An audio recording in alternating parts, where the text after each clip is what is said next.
So I'm on the Honda Grom. Woo! I'm taking it out onto a multi-lane road like I've been doing other small displacement bikes. And I'm at 44, 45 uphill at 5,500 RPMs. I'm actually really impressed at how quickly I got to speed on that on-ramp coming up a hill. It's a little 125, but it's got really responsive acceleration. It's a bit unnerving to ride. I feel like I'm riding a unicycle because I can't really see the bike under me. I have to look right down as if I'm looking at my junk to see if I'm on the bike and to check my speed. Though despite the unnervedness, I am confident in that this can accelerate and stay with traffic, at least at these speeds. I'm going about 40, 45 miles an hour. Staying at speed just about 5,000 RPMs, and there is a little bit more of acceleration, but really it's a 125, so you have to be a bit forgiving to it and kind of predict what you want from it when you're riding. For it being such a tiny bike, and it is a tiny bike, it's like a mini bike, it is really comfortable to ride. I mean, you can filter obviously, because you're essentially walking. That's really good off the line. You do have to rev it high. That was 7,000 RPMs. But wow, that picks up. Second gear, 40 miles an hour. This thing cooks. 6,000 RPMs, fourth gear, 50 miles an hour. I am going too fast. It's a very comfortable seating position. I have a little bit of bump for the pillion seat right at the top of the crack of my ass, and that gives it a little support there. It feels like I'm sitting in a comfortable kind of cafe stool.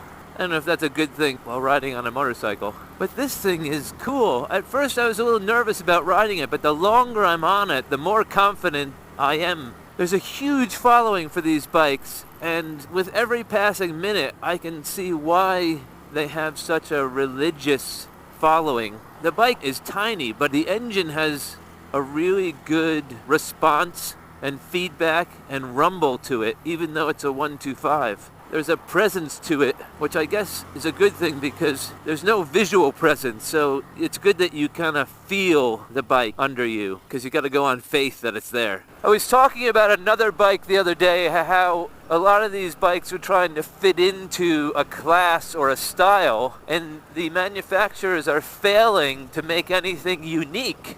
Anything just original to itself with its own character. There's no denying that this bike succeeds in that way. This bike doesn't have a competitor, and this bike shouldn't exist. I don't know how whoever pitched it got it past any sort of higher up, because logically it doesn't make any sense. But riding it makes complete sense. I think the mirrors are as high as they can be, but they're still a little low to make them effective without taking your eyes off the road. You can't glance down at the mirrors with your eyes. You have to move your head. And it's always a bit disconcerting. Another issue I've been having with these low displacement bikes is the gearing. It's always trying to make up for what the engine can't do. And so you're kind of always shifting back and forth between third and fourth or second and third, trying to find that sweet spot. This is spot on. The gearing is not unpredictable. It does rev high, but it has to keep up with what you want to do, but it does it well. And it does have a great rumble to it. It feels and sounds like a bigger bike than obviously it is. I have a 1975 CB125S, and I was always impressed at how it could carry me and a passenger. And I think this is from that same lineage of high-performing 125s coming out of Honda. I had said that when you see a picture of yourself on the Royal Enfield Classic 500, you look like the bear in the circus riding the tiny little tricycle. I can only imagine what I'm looking like on this thing, but I don't know. Lately I've been riding some really cool bikes and not caring because of how well they've performed. The brakes on this are fantastic. This has ABS on the front, but I haven't had to engage it.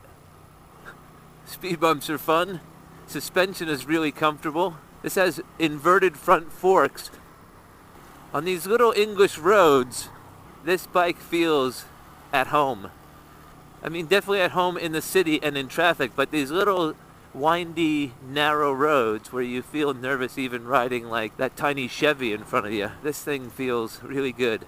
Like most manufacturers, there's a lot of carryover parts from other bigger bikes, so it has the same speedo display as the CB500F, has the same indicators as the 500, has the same mirrors as the 500. So you're getting lots of carryover onto this bike, which give it a value that you wouldn't expect on such a tiny little afterthought.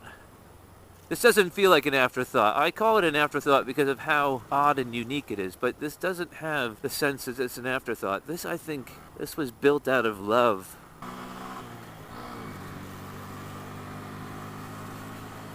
This accelerates better than the 300 I rode the other day.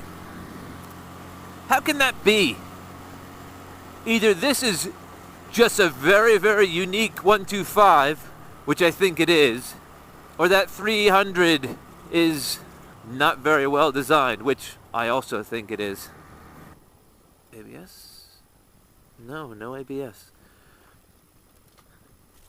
I had the sense that if I did hard braking that I would endo on this thing, but really, it's very planted. I think that's why they added the ABS to it as well. Maybe the pre-ABS version had people endoing. Because your weight is right over those handlebars. You're sitting right up on the handlebars. I take back what I said about it being bad in the curves. Once you get to know it, it's really fun.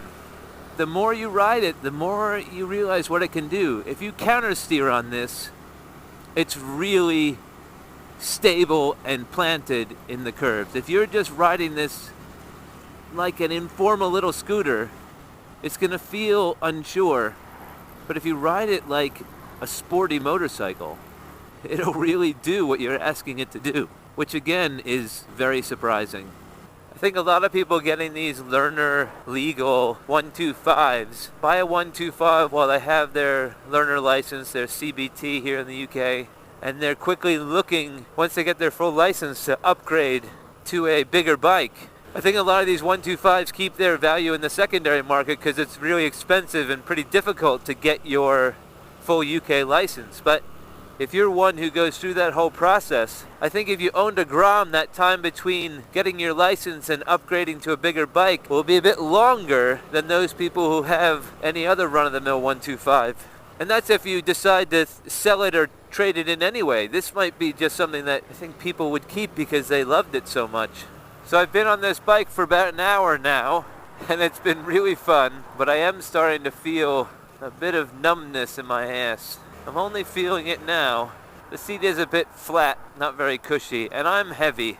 I weigh more than I should, which is a testament to how well this bike pulls, because I'm bigger than I should be on this bike. This is a young person's bike, this is a female's bike, and this is an unapologetic fat man's bike. But for those unapologetic fat men, it still performs. I rode the Honda CRF 250 Rally a little while ago, and I was saying how the 250cc engine didn't feel like a 250, it felt more like a 400. This does not feel like a 125, this feels like a 250. How do they do that? If you're one of those riders who likes to look down at your motorcycle while you're riding because you love to see the motorcycle beneath you, and you like the kind of easy rider aesthetic that draws a lot of people to motorcycling, this is not the motorcycle for you because you don't know that it's underneath you. You're holding on for dear life. This bike is a lot like a amusement park ride. It gives you all the thrills and speed, but you're just holding on to that metal bar that's pinning you into place. And the longer you sit on it, the bigger it gets. It's almost like one of those old little jellied novelty toys you'd get at a museum gift shop. You drop it in water and an hour later it's this huge mermaid or seahorse or something. I think the Grom is one of those magic growing novelties. Speed bump. Yeah.